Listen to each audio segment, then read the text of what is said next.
पटवार भर्ती की तैयारी करने वाले समस्त अभ्यर्थियों को नमस्कार, साधुवाद, शुभाशीर्वाद। सभी पटवारी बनने के उत्सुक लालायित जो परीक्षार्थी हैं उन सभी को धन्यवाद। उनकी परीक्षाएं 22 और 23 अक्टूबर को हैं, तो महज 10 दिन आपके पास हैं और इन 10 दिनों में हम किस प्रकार से तैयारी करें, किस प्रकार से किए गए अध्ययन को दोहराएं और किस प्रकार से पेपर करें। पेपर से संबंधित विशेष तौर से आज का वीडियो लाने का उद्देश्य था कि हम पेपर किस प्रकार से हल करें कि हम सफल हो जाएं। होता क्या है कि बहुत सारे विद्यार्थी अच्छी तैयारी करते हैं और अच्छी तैयारी करने में से उनमें से कुछ विद्यार्थी सिलेक्ट होते हैं, कुछ नहीं होते। जिनकी तैयारी अच्छी होती है, बहुत अच्छी होती हैं, लेकिन पेपर के दौरान वो कुछ इस प्रकार की गलतियां कर बैठते हैं जिनके कारण उनका नंबर नहीं आता है। तो उनके लिए आज का वीडियो। पहले तो किसी भी भर्ती में आप परीक्षा देने जा रहे हो उसका पूर्ण रूप से अध्ययन जरूरी है। वो तो आपने कर लिया है, उस अध्ययन को तो आपने बड़ी अच्छी प्रकार से किया है, तैयारी की है। लेकिन उस अध्ययन करने के बाद में भी एग्ज़ाम हॉल में अगर हमारी उपस्थिति अच्छी नहीं रही, यानी हम बैठ तो जाते हैं लेकिन बैठने के बाद में भी जो कॉन्सेप्ट हैं उन कॉन्सेप्ट को, उन प्रश्नों के अंदर छुपे हुए तथ्यों को हम सही ढंग से समझ नहीं पाते हैं और हम उन प्रश्नों को गलत करके आ जाते हैं। तो पहले तो अपने मन में विश्वास रखो कि हम सेलेक्ट होंगे। दूसरी बात, परीक्षाएं नज़दीक हैं, 10 दिन हैं, इसलिए ये मत घबराओ कि मैंने ये पढ़ा नहीं पढ़ा, वो भूल गया, अरे मेरे तो वो याद ही नहीं। आपके सब याद है। पहले तो ये विश्वास बनाओ। दूसरा, अच्छी प्रकार से नींद लो, अच्छा खाना खाओ, अच्छी प्रकार से व्यायाम करो, घूमो, टहलो। आपके पास जो 7-8 घंटे बचते हैं पढ़ने के, सभी क्रियाक्रम करने के बाद जब आपका पूर्ण मन करे पढ़ने का, उस समय पढ़ो। आप पूर्ण मन हो जाए कि भाई अब मैं तो आराम से पढ़ सकता हूँ, उसमें आप पढ़ो। जो आपने पहले टॉपिक पढ़े हैं उन टॉपिकों को दोहराओ। उनमें से जो चीज़ें आपके याद हैं, एकदम याद है, उनको बार बार वांचने का, पढ़ने का कोई मतलब नहीं। उन चीज़ों को पढ़ो जो परीक्षा में महत्वपूर्ण है। हो सकता है हमारी गलत हो जाए, उन चीज़ों को थोड़ा एक बार दोहरा लो। जैसे आपका सिलेबस बड़ा ही लंबा चौड़ा है, आपकी परीक्षा का सिलेबस इतना बड़ा है कि हम कुछ कह नहीं सकते, लेकिन फिर भी जितना बड़ा सिलेबस होगा पेपर उतना ही आसान होगा। क्यों? क्योंकि उसमें सब प्रकार से जो अच्छी प्रकार से पेपर को हल करता है, अच्छी प्रकार से विषय वस्तु पर पकड़ होती हैं, वो उसमें सिलेक्ट होता है। इसमें कोई दोहरा नहीं। तो एक तो अभी से आप अच्छी नींद लेनी शुरू कर दो ताकि आपको पूर्ण नींद आए, तो आपका दिमाग संतुलन रहेगा। दूसरी, जिन चीज़ों का आपको लग रहा है कि इनमें से पर्सन बन सकते, उनको एक बार दोहरा लो। उसके अलावा एक काम आप और कर लो, वो ये कि जो भी आपके पास पटवार भर्ती के सिलेबस से संबंधित एक मॉडल पेपर है, एक मॉडल पेपर ले आओ। अगर आपके पास में ओमार उपलब्ध है, ओमार सीट, तो बहुत ही अच्छी बात है। नहीं है तो कोई बात नहीं, अगर मिलती हैं तो ले आओ कहीं से भी। भाई आपके जो प्रश्न आएंगे उन प्रश्नों से संबंधित, यानी आपके 150 प्रश्न आएंगे, 150 प्रश्न की कोई भी एक ओमार ले आओ, आराम से बैठ जाओ, शांतिपूर्वक उसी तरीके से टाइम के अनुसार कि इतने बजे हमारा पेपर है, कल मान लीजिए मॉडल पेपर है आपका, तो आप समझो कल मेरा पटवारी का पेपर है, इतने बजे से हैं, उसी टाइम आप आराम से बैठो एक अलग रूम में, ओमार ले, ओमार में पूर्तियाँ करो आराम से, सही प्रकार से। जो भी आपके रोल नंबर वगैरह आगे हैं तो, नहीं तो संकेताक के रूप में, कोई संकेत रूप में कि ये रोल नंबर हो सकते, उसी अनुसार उन रोल नंबरों की पूर्तियाँ करो।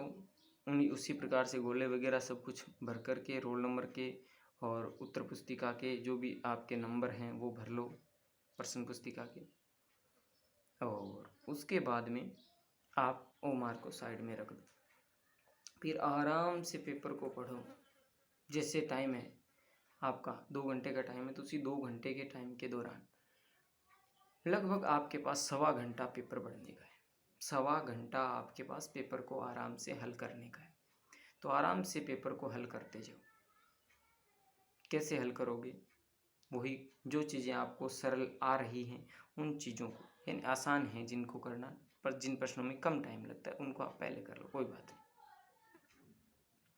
फिर आपके पास आपको टाइम बचा के चलना है किसके लिए? मैथ और रीजनिंग के लिए, यानी आपकी गणित और मानसिक योग्यता के लिए, रीजनिंग के लिए आपको टाइम बचा करके चलना है। फिर उसमें आप घुस जाओ। उसमें घुस करके उसमें आपकी किस प्रकार से पकड़ है, जैसे जैसे समझ में आ रहा है उस अनुसार उनमें टिक लगाते जाओ। फिर जो कॉन्सेप्ट और आपको थोड़ा कठिन लगता है उनको करते जाओ। उन सभी को करने के बाद में आपने पूरा पेपर हल कर लिया। जैसे परीक्षा में करोगे उसी अनुसार, जैसे मान लीजिए आपने 150 प्रश्न और 150 प्रश्न में से 120 प्रश्न क्या कर लिए? हल कर लिए कि इनके 120 के उत्तर यही है। उन 120 को एक बार पुनः जल्दी से अगर देख सकते हो तो देख लो। फिर उन को देखने के बाद में उनके क्या भर दो? गोले भर दो। 120 के क्या भर दो? गोले। फिर 30 प्रश्न और बचे। गोले भरने के बाद में उस प्रश्न को परीक्षा में भी नहीं देखना है, अब भी एक बार नहीं देखना है। गोले भर दिए, इसका मतलब अब अगर आपको सही भी आ रहा है तो भी उसको मत देखो, क्योंकि गोला भर दिया, अब कोई उपाय नहीं। एक बार भर दिया आपने, अगर गोला कर दिया तो कोई फिर उसका कोई समाधान नहीं, इसलिए उसकी चिंता मत करो आप। 120 कर दी, फिर 30 में से कोई और आ रहा है तो भर दो, नहीं छोड़ दो। फिर आप उसके टाइम टेबल को मिलाओ, क्योंकि आपको 2 घंटे में ही करना है। अब देखो कि उसमें टाइम ज़्यादा लगा या कम लगा। अगर ज़्यादा लगा, आपके पास कम टाइम शेष रहा है, तो थोड़ा पेपर को हल करने की जो स्पीड है वो आप बढ़ाओ। उसको ध्यान दो कि किस चीज़ में हमारा ज़्यादा टाइम लगा, उसको हम किस अनुरूप करें। ये रणनीतियाँ आपको बनानी है, क्योंकि हर जो अभ्यर्थी होता है, परीक्षार्थी होता है, उसका माइंड अलग अलग होता है। वो अलग अलग ढंग से पेपरों को हल करता है। इसलिए मैं कह दूँ कि पहले आप रीजनिंग कर लो, आपके लिए फ़ायदा नहीं है। मैं कह दूँ पहले ये कर लो, तो भी फ़ायदा नहीं। ठीक, एक तो ये देखो। दूसरा, आप कैलकुलेशन करो कि हमने जो किया उसमें कौन से प्रश्न हमारे गलत हो रहे थे, उसमें क्या कारण था। मैंने प्रश्न को सही पढ़ा या नहीं पढ़ा। कौन सा टॉपिक ऐसा है जो अभी भी कमज़ोर है, यानी उसमें कुछ, हमारे पास 10 दिन पड़े हैं, तो उन 10 दिनों में 2-3 दिन में उस टॉपिक को आराम से क्लियर कर सकते हो, तो उस टॉपिक को पहले क्लियर कर लो। जो जो टॉपिक कमज़ोर है उन टॉपिकों को दोबारा देख लो, उन बिंदुओं को पूर्ण रूप से अध्ययन कर लो। एक बात। दूसरा, आते हुए भी कुछ प्रश्न गलत हुए हैं, तो वो किस कारण से हुए, उसकी खोज करो कि ये प्रश्न तो मुझे आ रहा था लेकिन गलत कैसे हो गया, तो इसको भी आप ध्यान दो। अब ये तो बात हो गई आपकी उस मॉडल पेपर की। उस मॉडल पेपर को हल किया, आपको अपनी अपनी जो जो त्रुटियां लगी उनको अंकित कर लो। उनको आराम से तसल्ली से सोचो कि ये तो 5-4 कमियां मैं मेरी दूर कर सकता हूँ, क्योंकि ये तो मुख्य परीक्षा नहीं है, और मुख्य परीक्षा से पहले मुझे क्या हो गया पता चल गया, मैं इनको ठीक कर लूँगा। तो ये बात सबसे ज़रूरी है सभी परीक्षार्थियों के लिए कि आप पहले मॉडल पेपर दो पेपर की तरह, ताकि आपको पता चल जाए कि मैं कहाँ पर गलतियाँ कर रहा हूँ। उनको नोट करो, उनको सुधार करना शुरू कर दो। दूसरा, आपका पढ़ा हुआ है, रेखांकित किया हुआ है, तो उन चीज़ों को दोबारा देख लो। आपके कुछ महत्वपूर्ण बिंदु लिखे हुए हैं तो उनको दोबारा देख लो। जैसे मैथ निकाल रहे हैं तो मैथ के कुछ सूत्र उनको देख लो। रीजनिंग का कुछ देख लो, यानी इन 10 दिनों के दौरान रीजनिंग को देख लो। आपके जीके भी लगता है तो जीके को भी देख लो। कंप्यूटर भी लगता है तो कंप्यूटर के भी महत्वपूर्ण बिंदु, महत्वपूर्ण प्रश्न, कुछ महत्वपूर्ण जानकारी जो एग्जाम के दौरान आई है वो पढ़ लो। हिंदी और अंग्रेजी ये भी दोनों लगती हैं, तो इनको भी थोड़े से समय दे करके आराम से पढ़ लो।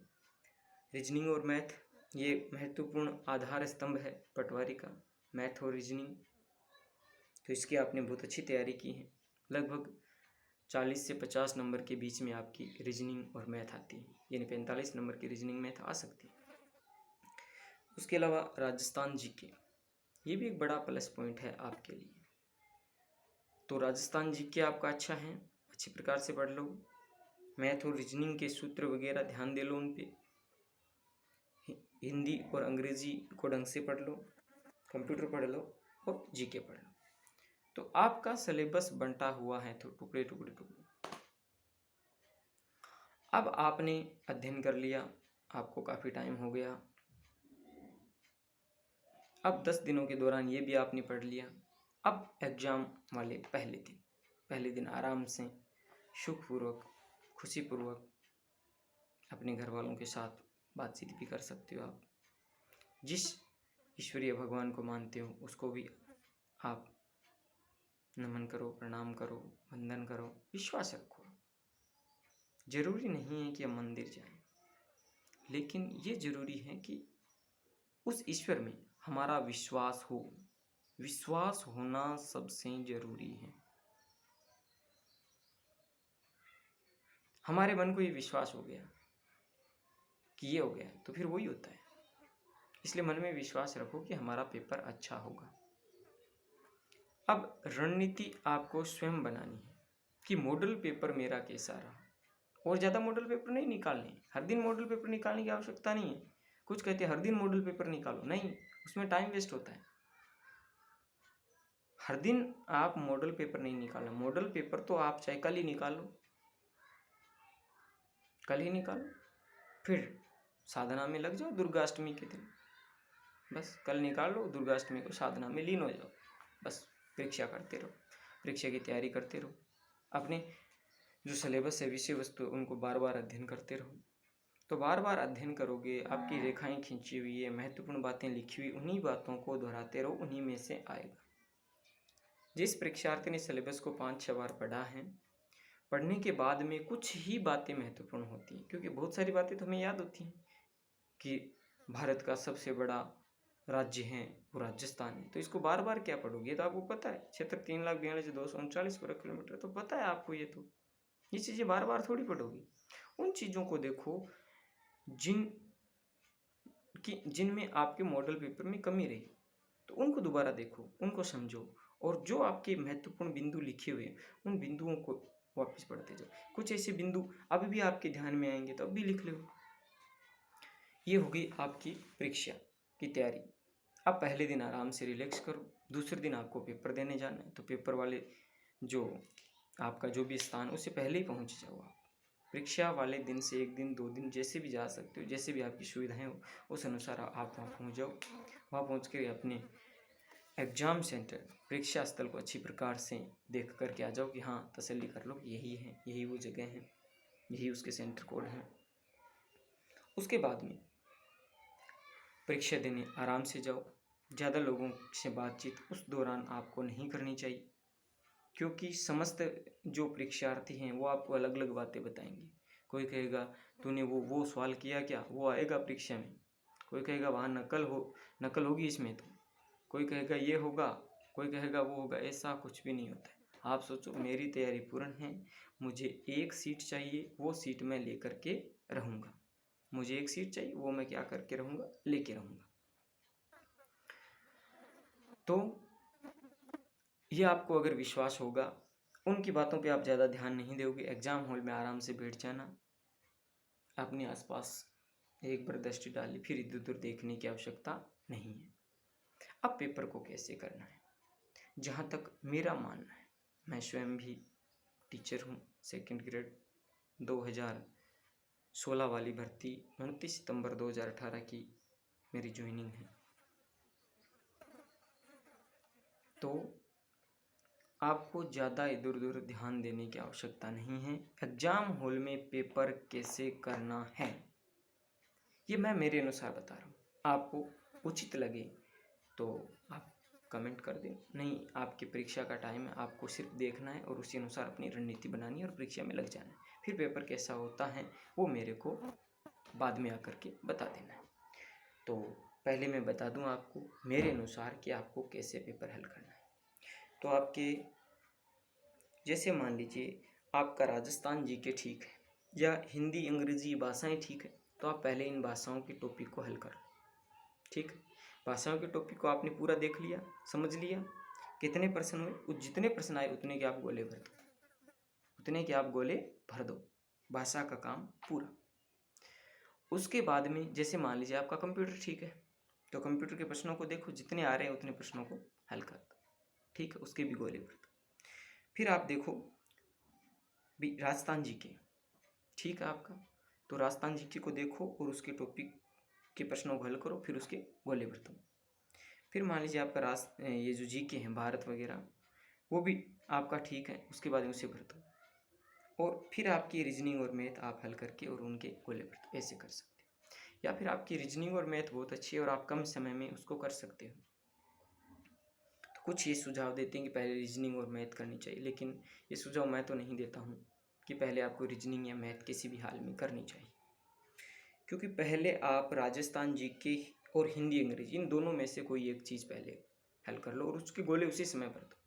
जैसे आपने 10 प्रश्न हल किए, 10 प्रश्न ही आ रहे हैं आपको मान लीजिए कंप्यूटर में, तो 10 प्रश्नों को पहले कर लो। जैसे मान लीजिए हिंदी में आपकी 20-25, हिंदी और अंग्रेजी दोनों 20-22-25 क्वेश्चन जो भी आ रहे हैं, कई बार 1-2 क्वेश्चन कम ज़्यादा भी हो जाते हैं, तो मान लीजिए 20 क्वेश्चन आ रहे हैं, 20 में से आपको 18 आ रहे हैं तो 18 भर दो, फिर दो को छोड़ दो एक बार।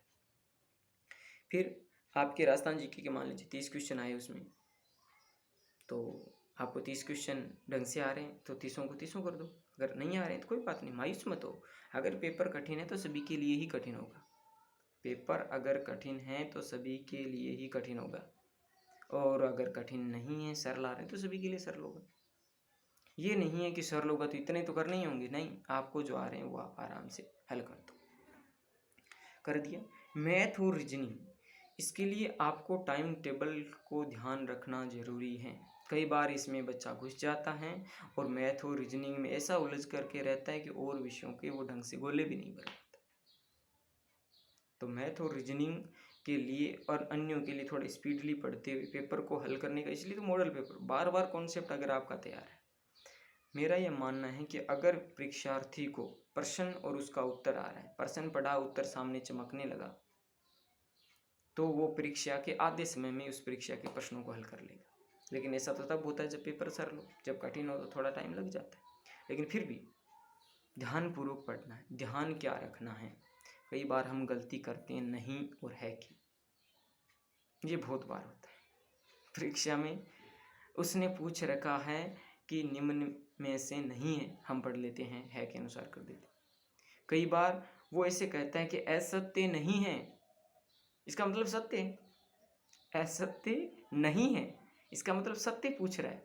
तो इस बात को समझना जरूरी है, नहीं तो आते हुए भी प्रश्न गलत हो जाएगा। वो कह देगा निम्न में से स्वर संधि का उदाहरण नहीं है, इसका मतलब स्वर संधि का नहीं होगा, और किसी का भी हो सकता है, और किसी का भी हो सकता है। स्वर संधि का नहीं पूछ रहा है तो 3 तो स्वर संधि के होंगे ही, नहीं वाला चुनना है आपको। तो है उनके लिए देख लो, ये तो है कौन सा नहीं। तो जैसे ही कोई व्यंजन और विसर्ग का आपको नजर आए तो वो हो गया स्वर संधि का उदाहरण। स्वर संधि में इसे अंदर से पूछ लेता है तो वो भी आप हल कर दोगे अगर कॉन्सेप्ट पढ़ा।